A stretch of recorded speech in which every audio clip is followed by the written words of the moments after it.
Ground zero खबर के प्रायोजक हमारा सुपर 35 करियर इंस्टीट्यूट नीट और नर्सिंग में सबसे ज्यादा चयन देने वाला संस्थान। पता 3rd floor Rama Govind palace, Sirmaur चौक, रीवा। उड़त एक खबर आई कि सांसद रीति पाठक इधर की 2023 के चुनावी माहौल में चुनावी महादंगल में विधानसभा चुनाव लड़े वाली है। यह कहा गया सिहवलों से अपना अपेक्षित है पार्टी खीतिर सीधियों से अपना अपेक्षित है कि सीधियों में यदि मतलब अपना का उतारा जाए इसका थे। और सिगरौली के अभी बीते दिन ये खबर आई कि सिगरौली से अपना का पार्टी जो है ये जिम्मेदारी दे चाहती कि सिगरौली से अपना विधानसभा चुनाव लड़ी।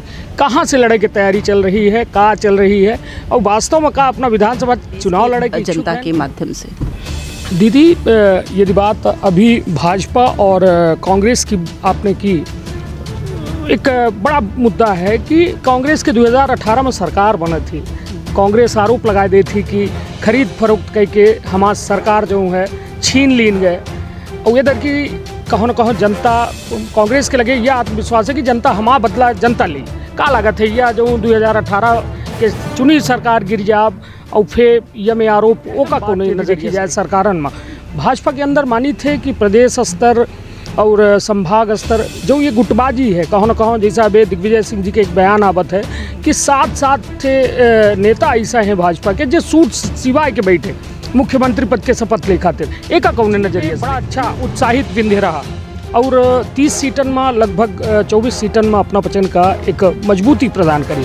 इधर की का लागत है विंध्य में का स्थिति है। लेकिन सबसे बड़ी बात यह बताई कि विंध्य में हालांकि अभी चुनाव 7-8 महीना पहले है, पीएम मोदी का उतरे का पर लाग है, मतलब प्रधानमंत्री खुद अब चुनावी मोर्चा संभाले के प्रयास कर रहे हैं मध्य प्रदेश में। वो विंध्य का इनकाउंटर हो जाते यूपी में, इनकाउंटर न कह के बल्कि होगा यह कहा जाए कि गैंगवार हो जाते हैं। और पुलिस के अभिरक्षा में 17 जवानों के बीच में अतीक अहमद के मतलब सीधी हत्या कह दी जाती है। अतीक अहमद वो के भाई के कहा यह जो है कहो न कहो एक अतीक का मारब और 3 नए अतीक का पैदा करब जैसा है अपना की जब बात है।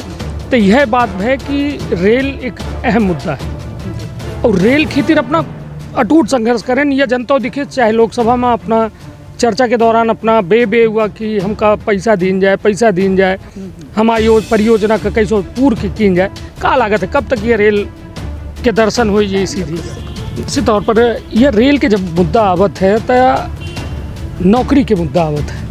नौकरी भूमि अधिग्रहण ये दुईठे मतलब एक साथ पैरेलल चले वाले मुद्दा है।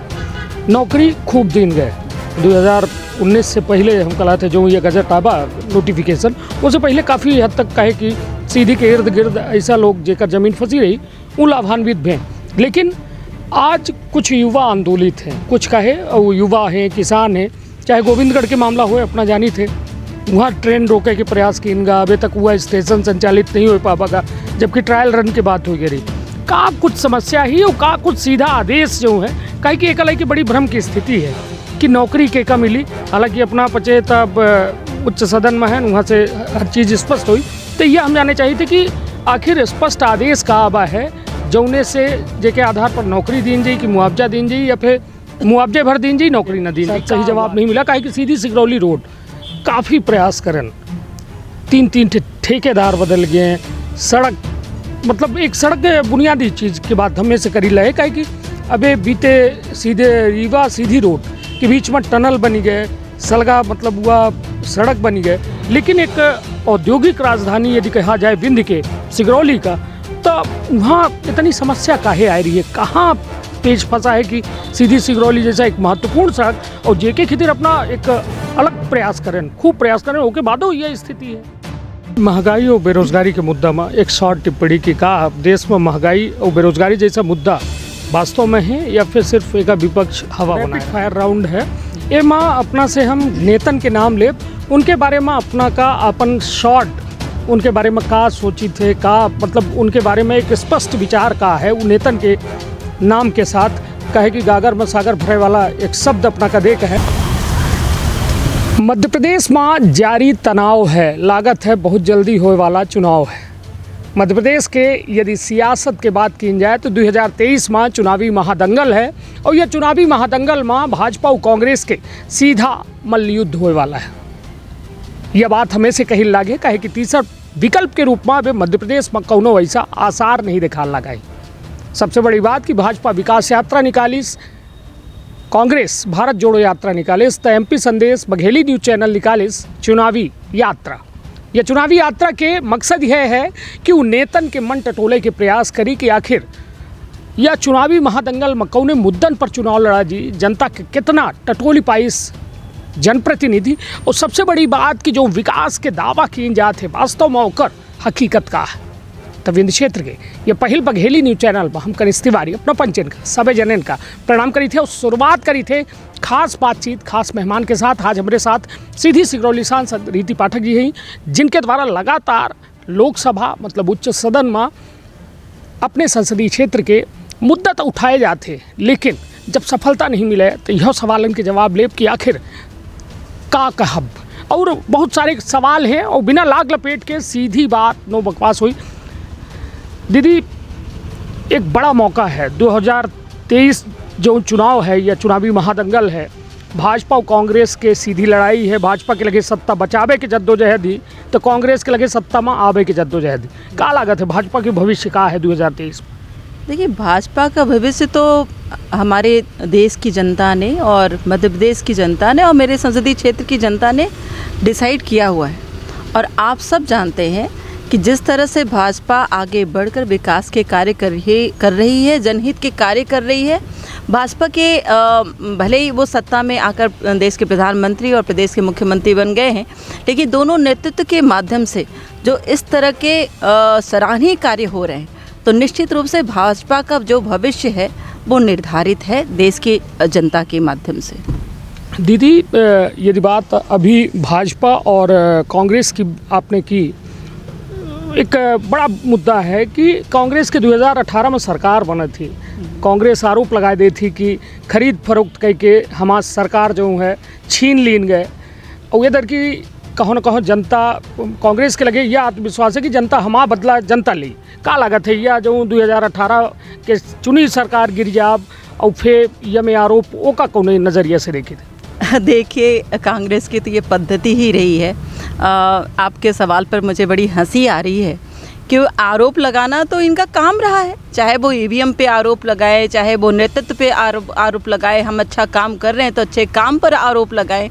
तो एक देश का विलुप्त होता जो विपक्ष है, उसकी एक बड़ी समस्या है कि आखिर वो करे क्या। तो इसलिए मैं ऐसा मानती हूँ कि आरोप भी नहीं लगाएगा तो मुझे लगता है कि इनके पास काम भी नहीं बचेगा। और रही बात इनके शाख की, तो सबसे बड़ा काम है इनका अपने शाख को बचाना। दीदी, अब बात यदि मध्य प्रदेश की जाए तो एक बड़ा चेहरा है जो लगभग 16 साल से निरंतर मध्य प्रदेश में बतौर मुखिया के रूप में भाजपा के चेहरा बने हैं, शिवराज सिंह चौहान। का माना जाए कि शिवराज सिंह चौहान के नेतृत्व में ये 2023 के महादंगल हुई? देखिए, बात तो तय है, जनता ने तय किया है, नेतृत्व ने तय किया है। और शिवराज सिंह चौहान जी का काम ऐसा है, काम के साथ उनके आत्मीय संबंध ऐसे हैं कि ज़मीन से और जनता से, गरीब से और किसान से वो उनके दुख सुख के साथी बनकर उन्होंने काम किया है। उन्होंने किसी शासक के रूप में काम नहीं किया, उन्होंने एक सेवक के रूप में काम किया है। जिस तरह से हमारे देश के प्रधानमंत्री नरेंद्र भाई मोदी जी प्रधान सेवक बनकर देश में अपनों को अपना मानकर, चाहे वो किसी भी दल की सरकार किसी प्रदेश में रही हो, उन्होंने सभी सरकारों को एक साथ आर्थिक अनुदान दिया, आर्थिक उनको मजबूती दी।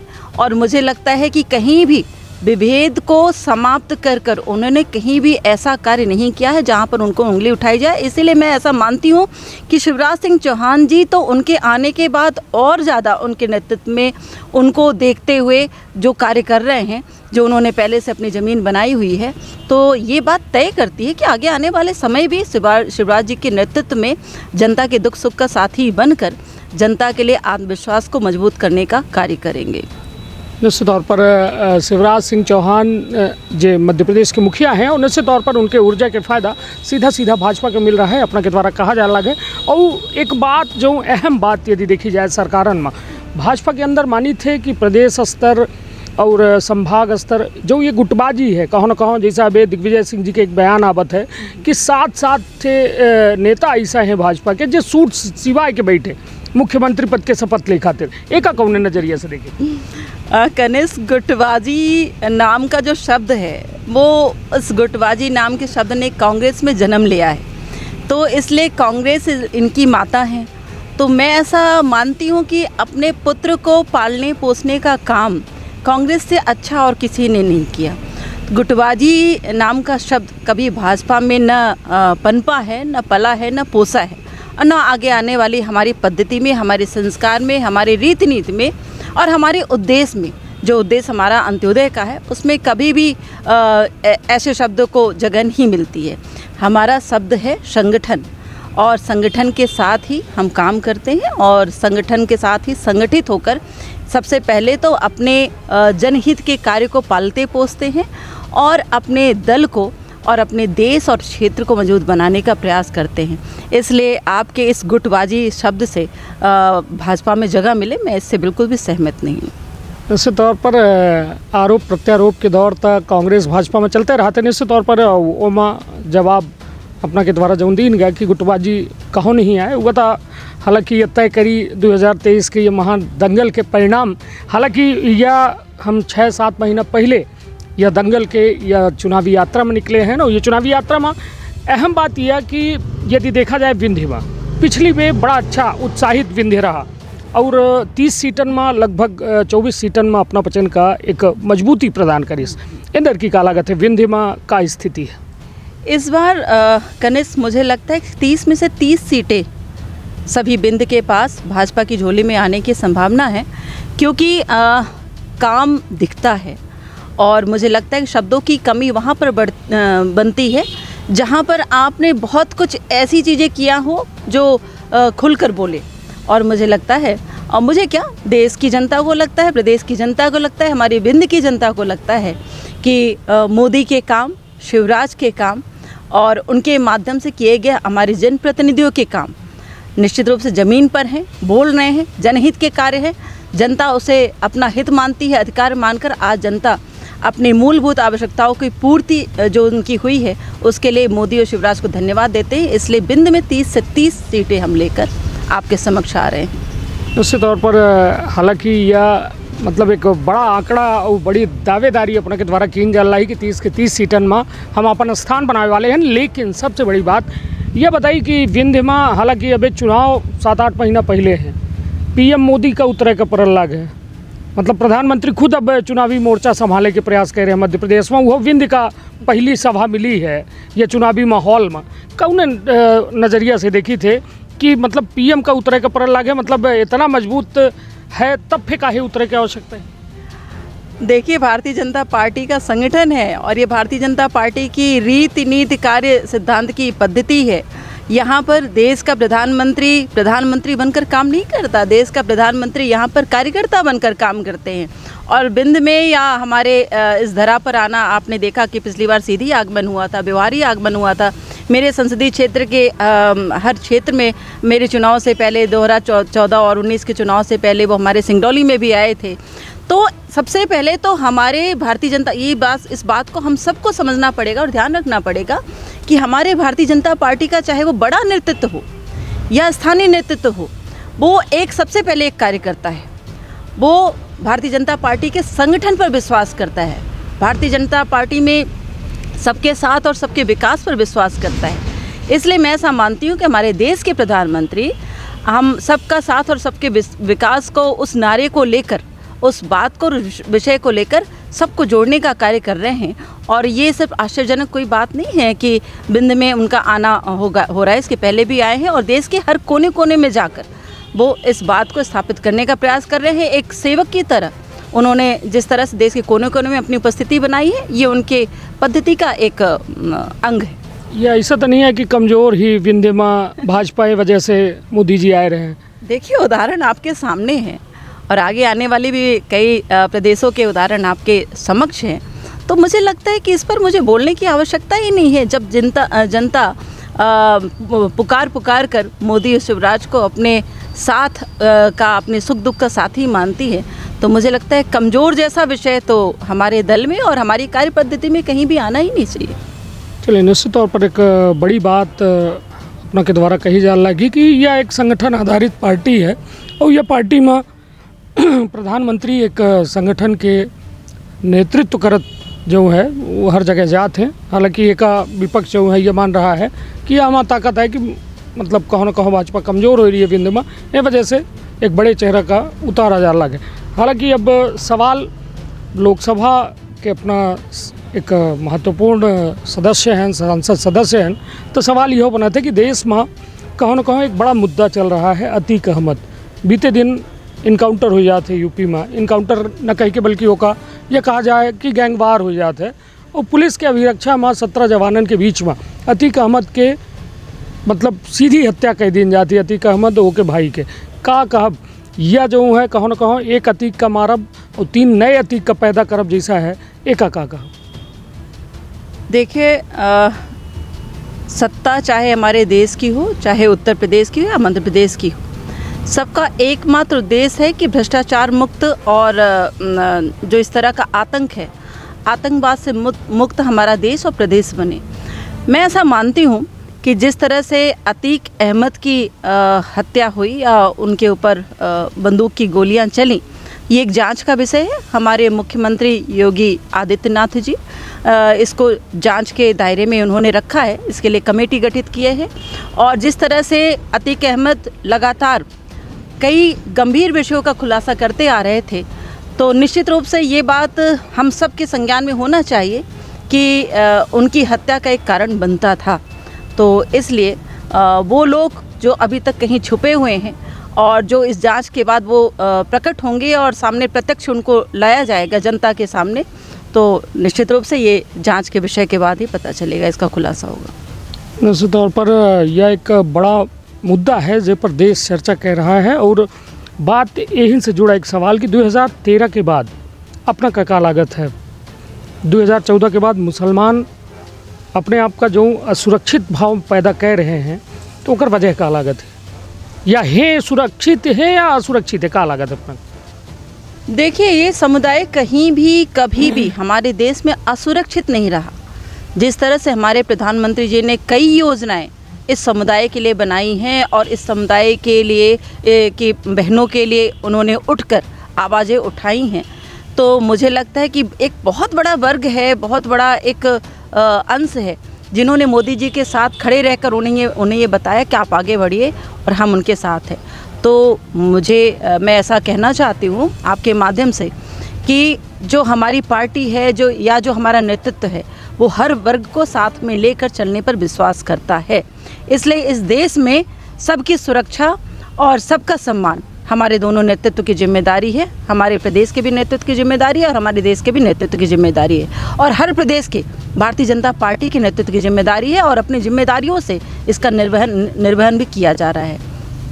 चलिए, बात अब कहा जाए कि अब थोका घरे कहे आवा जाए, कहे कि बघेली में कहावत थी घरे के महुआ बिने न जाए और महुआ बिने बगारे जाए। तो मतलब कुल मिला के अब घरे में चर्चा हो, विंध्य में हो गया, देश में हो गया, उत्तर प्रदेश में हो गया, सब में हो गया। अब सीधी बात यह कि सीधी संसदीय क्षेत्र जो है अपना के ऐसा का मतलब कहा जाए कि एक तय समय सीमा पिछले बे हमारा अपना के जब बात भय, तो यह बात भय कि रेल एक अहम मुद्दा है और रेल खातिर अपना अटूट संघर्ष करें। यह जनता दिखे, चाहे लोकसभा में अपना चर्चा के दौरान अपना बे हुआ कि हमका पैसा दीन जाए, हमारी परियोजना का कैसे पूर्ण की जाए, का लागत है कब तक ये रेल के दर्शन हो ये सीधी का? कनिष्क, मैं पूरी उम्मीद में हूँ और पूरे विश्वास में हूँ कि भारतीय जनता पार्टी के नेतृत्व के माध्यम से और हमारे देश के एक महान नेतृत्व, यशस्वी नेतृत्व नरेंद्र भाई मोदी जी के माध्यम से जिस तरह का सहयोग हमारी इस ठंडी पड़ी परियोजना में, बंद पड़ी परियोजना में जिस तरह का सहयोग मिला है, मैं उसके लिए धन्यवाद करती हूँ। मुझे पूरा विश्वास है कि आगे आने वाले कुछ दिनों में मैं अपने सीधी संसदीय क्षेत्र के अपने जन को, अपने भैया को, बहनों को, अपने बच्चों को रेल की यात्रा में करवा पाऊँगी। इसलिए मैं ऐसा मानती हूँ कि संघर्ष करना मेरा कर्तव्य है और कठिनाइयों को दूर करके काम को आगे बढ़वाना भी मेरा कर्तव्य है, सामंजस्य बनवा कर भी बढ़वाना मेरा कर्तव्य है। और जो नकारात्मक दृष्टिकोण से काम करने वाले, चाहे वो अधिकारी हों या अन्य कोई हों, मैं किसी की भी बात करती हूँ, उनसे बचाकर इस परियोजना को आगे बढ़ाना भी मेरा कर्तव्य है।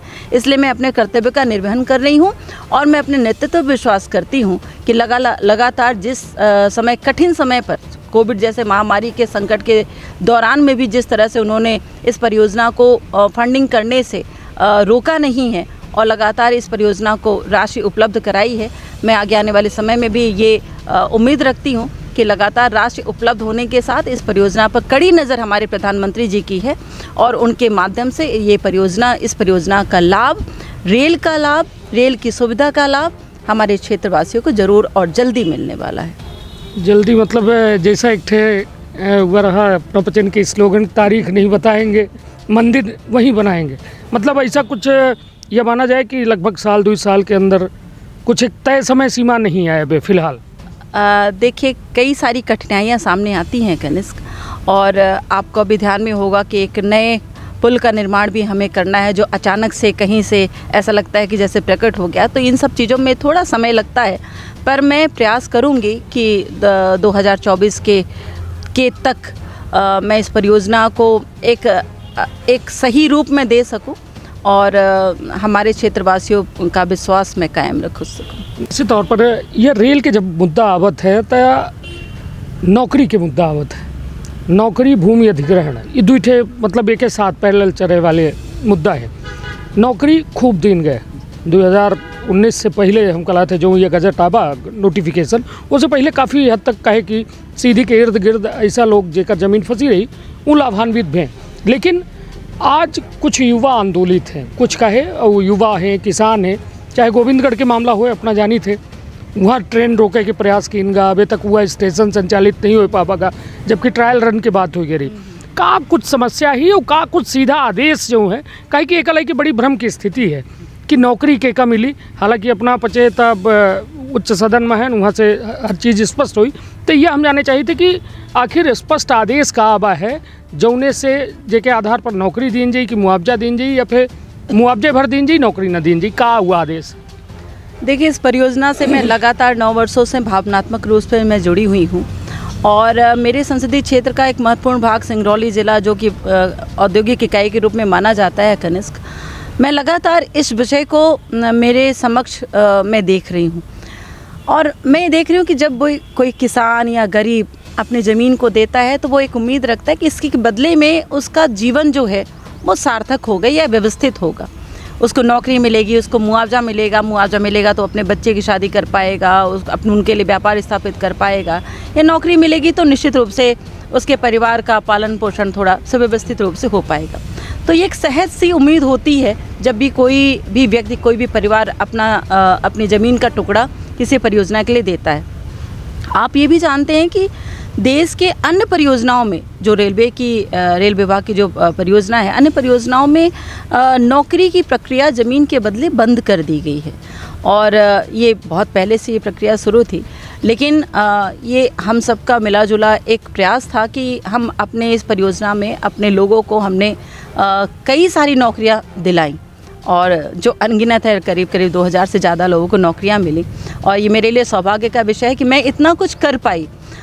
लेकिन आगे आने वाले समय में केंद्र सरकार के माध्यम से इस विषय पर कठिनाई प्रस्तुत की जा रही है कि अब ज़मीन के बदले रेलवे के इस परियोजना में नौकरी दे पाना हमारे लिए कठिनाई का विषय है। तो ऐसा निर्देश केंद्र सरकार के माध्यम से हमें प्राप्त हुआ है, लेकिन फिर भी मैं अनवरत सदन में मैंने इस विषय को उठाया है। रेल मंत्री से मिलकर मैं इस विषय को लगातार समय समय पर रखते जाती हूँ कि कुछ न कुछ थोड़ा सा भावनात्मक रूप से इस विषय को समझने का प्रयास करना चाहिए केंद्र सरकार को।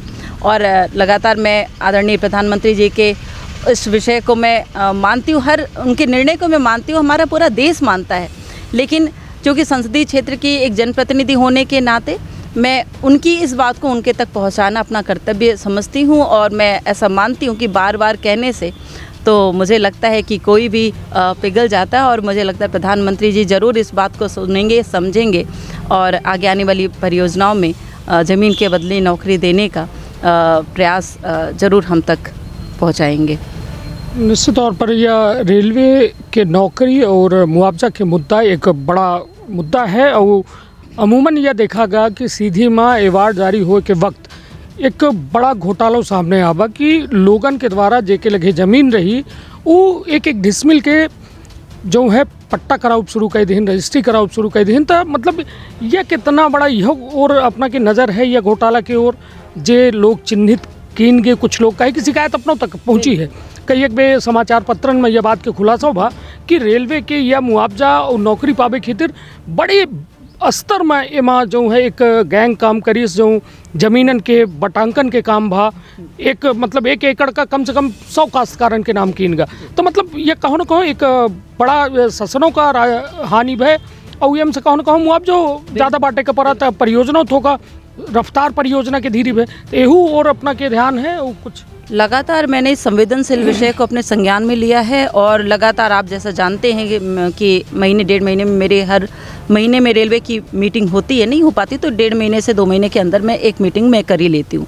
और हर बैठक में अगर ऐसी चीज़ें मेरे संज्ञान में आती हैं तो जिला प्रशासन के माध्यम से कमेटी बनाकर उन स्थल का परीक्षण करवाना और जिला प्रशासन और रेलवे के अधिकारियों की संयुक्त उसमें परीक्षण करवाकर उसका निगरानी करवाना, और उस पर अगर आवश्यकता पड़ी है तो कई जगह ऐसे भी आए हैं कनिष्क जिस पे अलाइनमेंट हमको डाइवर्ट करना पड़ा है, तो इसलिए इसमें न्यायोचित कार्रवाई हो रही है।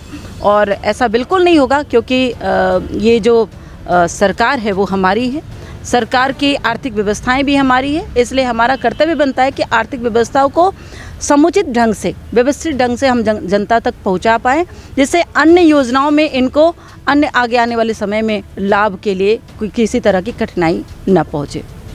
चलिए, तो निश्चित तौर पर यह रेल से जुड़ा सवाल होएगा। अब सवाल जो सबके जहन में है कि हम अपना से पहले कह चुके हैं कि अपना के द्वारा सदन में आवाज़ तो उठाई जाती, लेकिन वह आवाज़ पर जो सुनवाई हो चाहिए, हालांकि अपनों कबो कबो अपेक्षा करती हुई और वो अपनों कबो कबो मायूसों होती हुई कि हमारे सवालन के शायद सही जवाब नहीं मिला। काहे कि सीधी सिगरौली रोड काफ़ी प्रयास करें, 3 ठेकेदार बदल गए, सड़क मतलब एक सड़क बुनियादी चीज़ के बाद हमें से करी लहे, काहे कि अबे बीते सीधे रीवा सीधी रोड के बीच में टनल बनी गए, सलगा मतलब हुआ सड़क बनी गए, लेकिन एक औद्योगिक राजधानी यदि कहा जाए विंध्य के सिगरौली का, तो वहाँ इतनी समस्या काहे आ रही है, कहाँ पेच फंसा है कि सीधी सिगरौली जैसा एक महत्वपूर्ण सड़क और जेके खितिर अपना एक अलग प्रयास करें, खूब प्रयास करें, ओके बादो यह स्थिति है।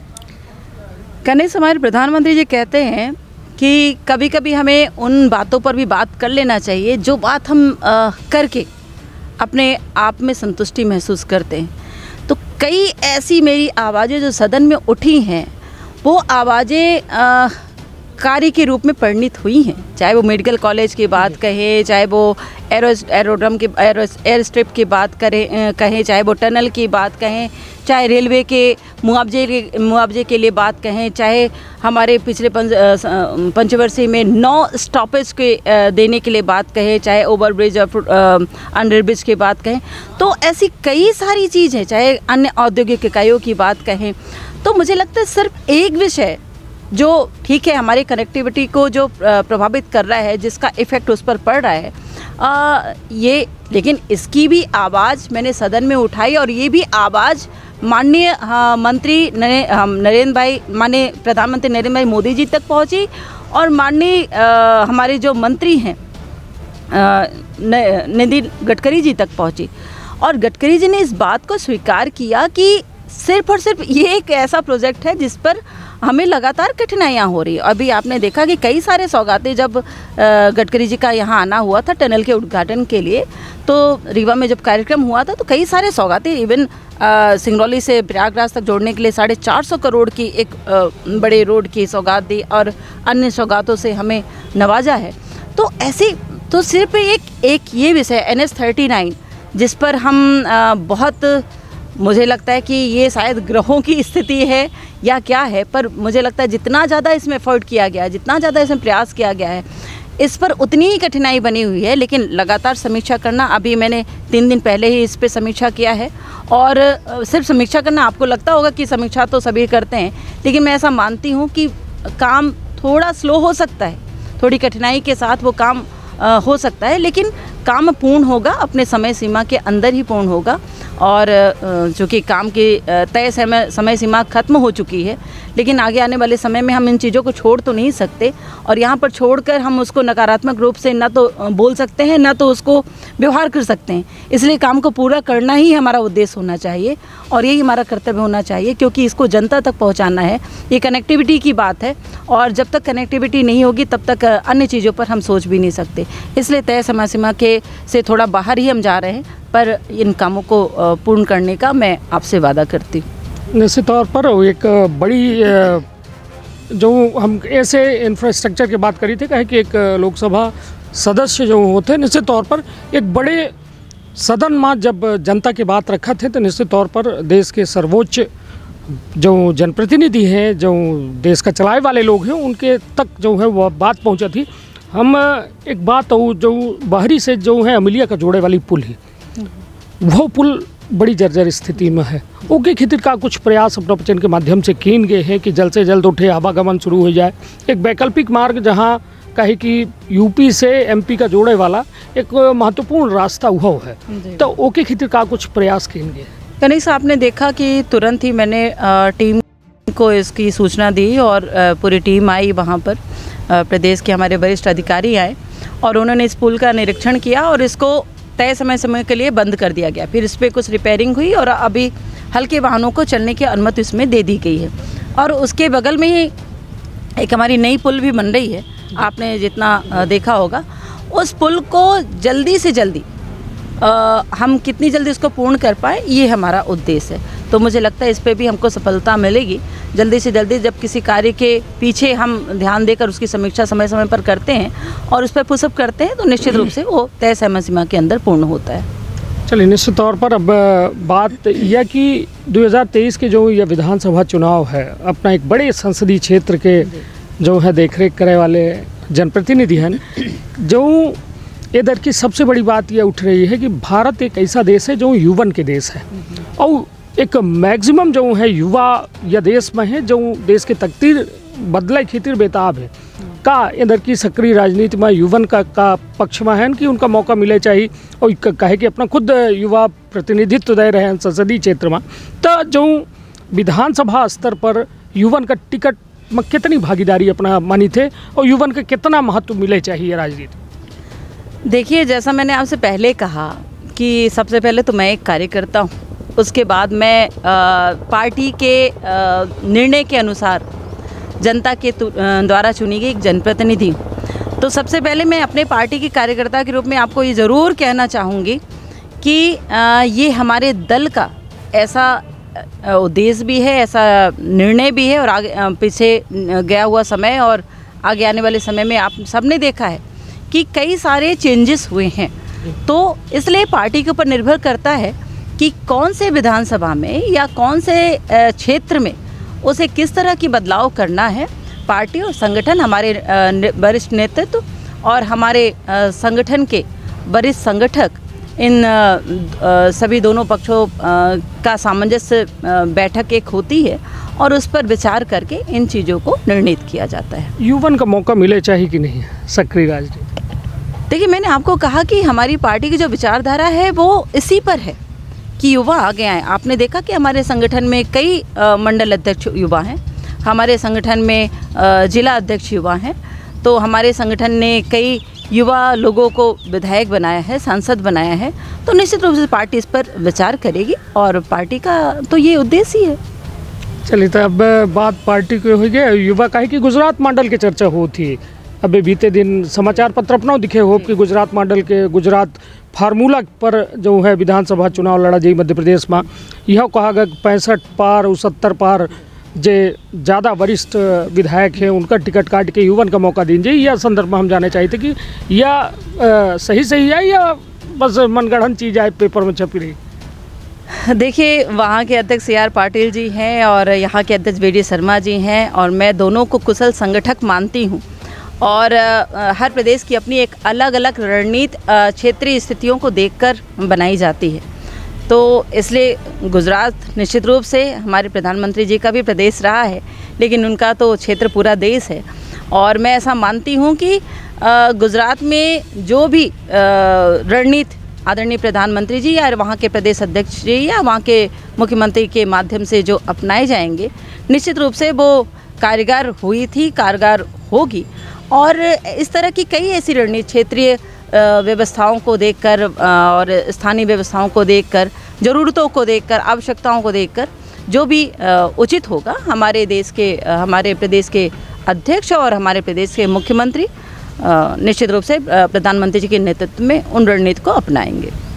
उड़त एक खबर आई कि सांसद रीति पाठक इधर की 2023 के चुनावी माहौल में, चुनावी महादंगल में विधानसभा चुनाव लड़े वाली हैं।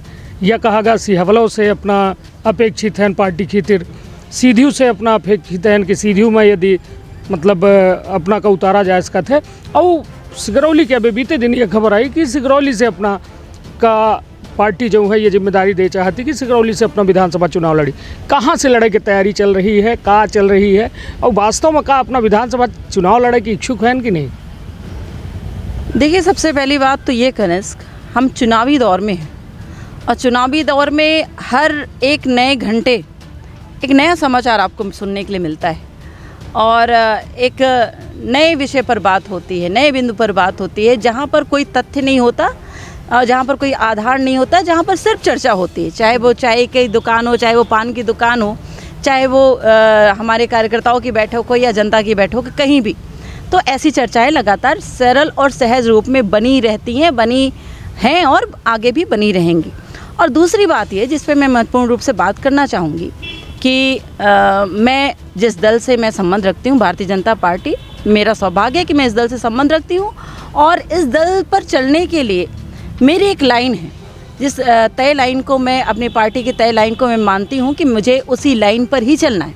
पार्टी का जो भी जहाँ भी निर्देश होगा मैं उसको आत्मसात करूँगी, उसी निर्देश पर चलने का प्रयास करूँगी। लेकिन इस बात को मैं यहाँ पर आपके समक्ष मैं रखना चाहती हूँ आपके माध्यम से कि अगर पार्टी ऐसा समझती है कि लोकसभा के जनप्रतिनिधि होकर, लोकसभा के सांसद होकर सीधी संसदीय क्षेत्र के लोगों के लिए मैंने ईमानदारी से अपने कर्तव्य का निर्वहन किया है, तो आगे आने वाले समय में मैं निश्चित रूप से अपेक्षा रखूंगी कि पार्टी मुझे उस पर पुनः जनता की सेवा करने का अवसर प्रदान करे। नहीं, मतलब विधानसभा चुनाव लड़े के कोनो मकसद नहीं, कोनो मतलब एक विचारों तक नहीं मन। मैंने दोनों ही बातें आपके समक्ष रखी हैं कि पार्टी की लाइन मेरी लाइन है, पार्टी का निर्देश आदेश करी था, पार्टी का निर्देश मेरा निर्देश है।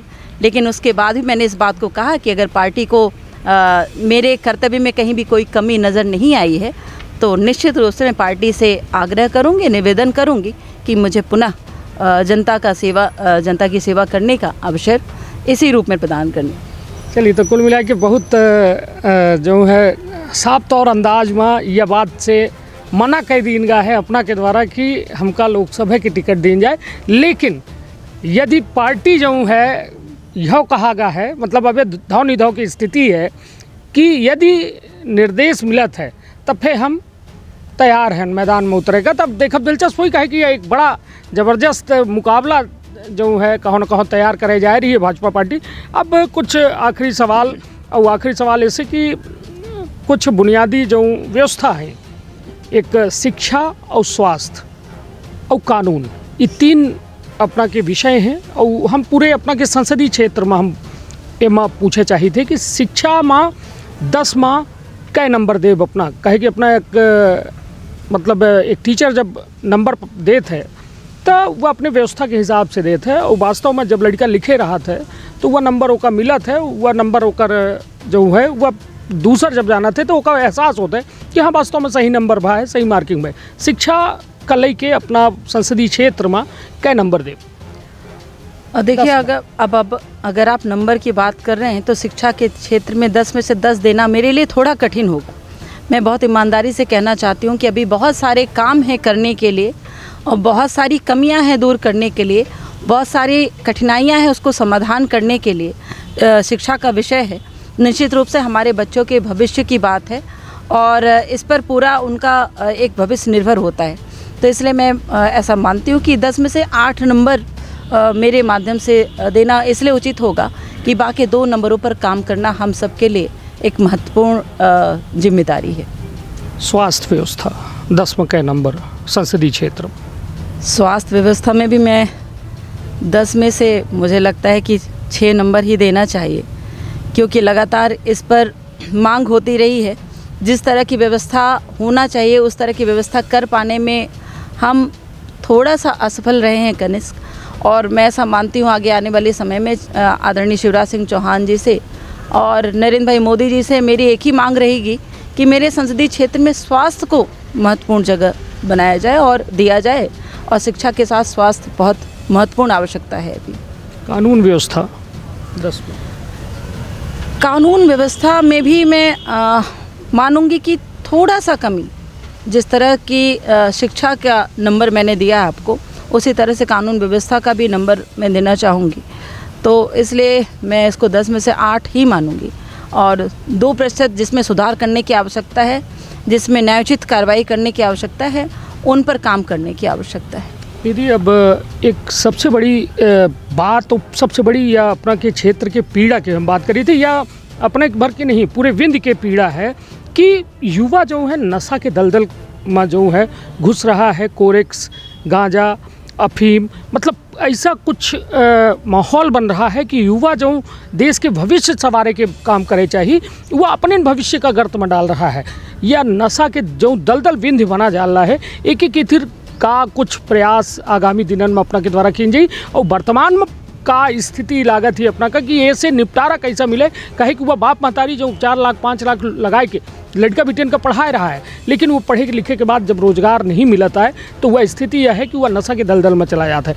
का ओके का कहब यह नशा के दलदल कैसा ख़त्म हो, और कैसा युवा अपने भविष्य के प्रति चिंतित हो? का निश्चित रूप से कनिष्क, जब भी हमारे टीआई कहीं भी किसी भी थाने में तैनात होते हैं या मेरी पुलिस अधीक्षक से जब भी बात होती है, तो लगातार मैं इन विषयों पर बात करती हूं, और मैं इस पर चिंता व्यक्त करती हूं कि इस पर एक गंभीरता से काम करने की आवश्यकता है। मैं जब भी जनता के साथ संवाद करती हूं तो 2 बातों को मैं हमेशा उनसे बोलती हूँ कि एक तो अपने अधिकारों के प्रति जागरूक रहना, क्योंकि जो भी केंद्र सरकार और प्रदेश सरकार की योजनाएं बन रही हैं वो उसको लेना, उसका लाभ लेना आपका अधिकार है, लेकिन उसके साथ आपको नशे से दूर रहना और रखना ये भी आपका कर्तव्य है। इसके प्रति भी सजग रहना आपकी आवश्यकता है, और ज़रूरी है कि आप इसके प्रति सजग रहो।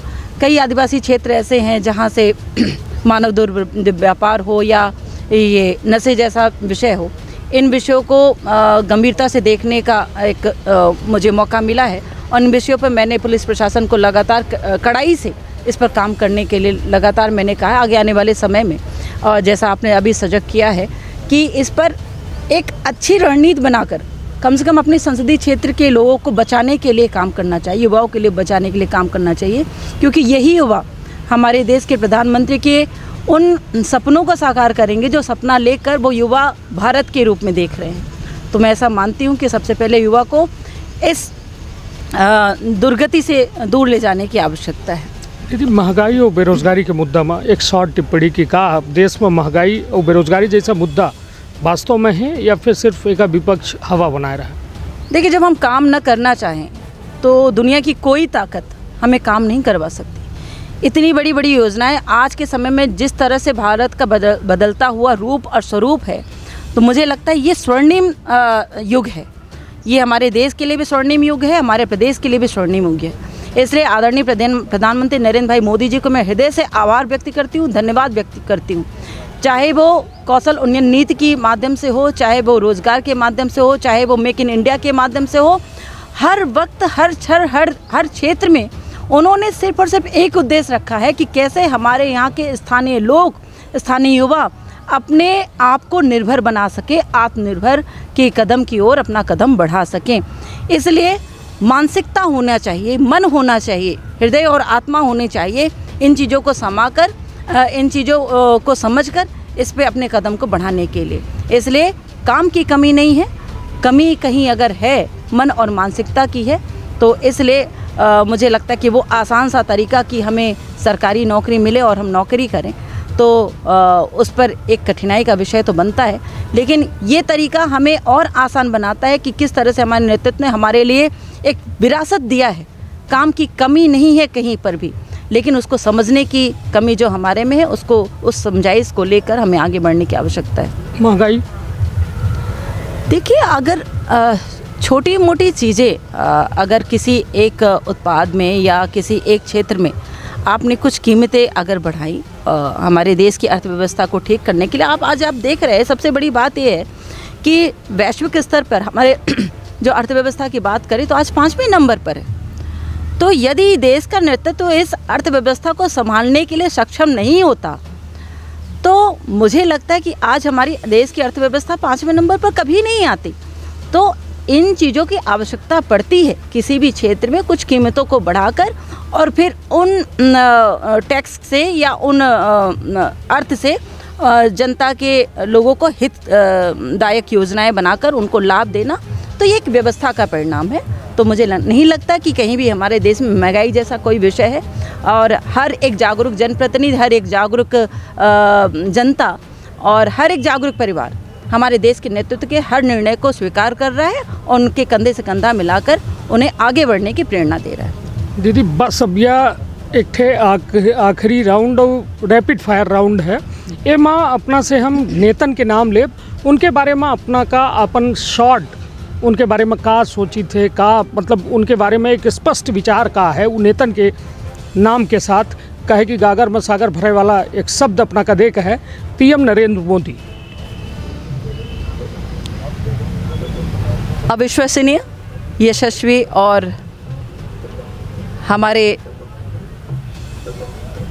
देश के मार्गदर्शक राहुल गांधी। निःशब्द। अब शिवराज सिंह चौहान। सहज, सरल और एक अपना विश्वसनीय व्यक्ति। अब आ जाइए अपने विंध्य राजेंद्र शुक्ला। विकास पुरुष। गिरीश गौतम। कर्मठ। बीडी शर्मा। कुशल संगठक। कमलेश्वर पटेल।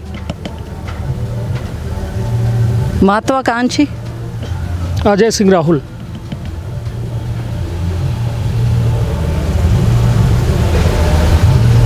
चलिए अब कुंवर सिंह टेकाम।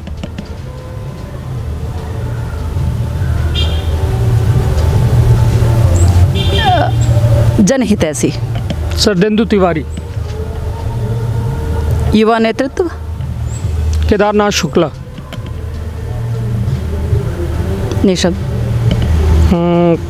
अब लगभग रामलल्लू वैश्य। सरल सहज व्यक्तित्व के धनी। चलिए, तो कुल मिलाए कि यह सवाल और जवाब के यह दौर यही थे समाप्त करी थे। हालांकि बड़ी लंबी बातचीत में, बड़ी खुल के बातचीत में, और खुल के बातचीत करे के मकसद ही है रहा कि जनता नेता का जानी पावे, टटोली पावे। कुछ अपने सवालन का पूछन, कुछ जनता से जुड़े सवालन का पूछन, और लगभग हर सवालन के सीधा जवाबों मिला। और यह सीधा जवाब यह बतावत है कि निश्चित तौर पर जनप्रतिनिधि ज़मीन में दौड़ के कहों न कहों जनता का छुअत है, टटोलत है, और वो के विकास के प्रति चिंतित होत है। और जब चिंतित होत है तो काम तो होबे करी। तब निश्चित तौर पर फिर हुई कौन खास मेहमान से बातचीत या चुनावी यात्रा में। तब तक खातिर आपन अपने परिवार के रखब बहुत ख्याल। धन्यवाद, प्रणाम।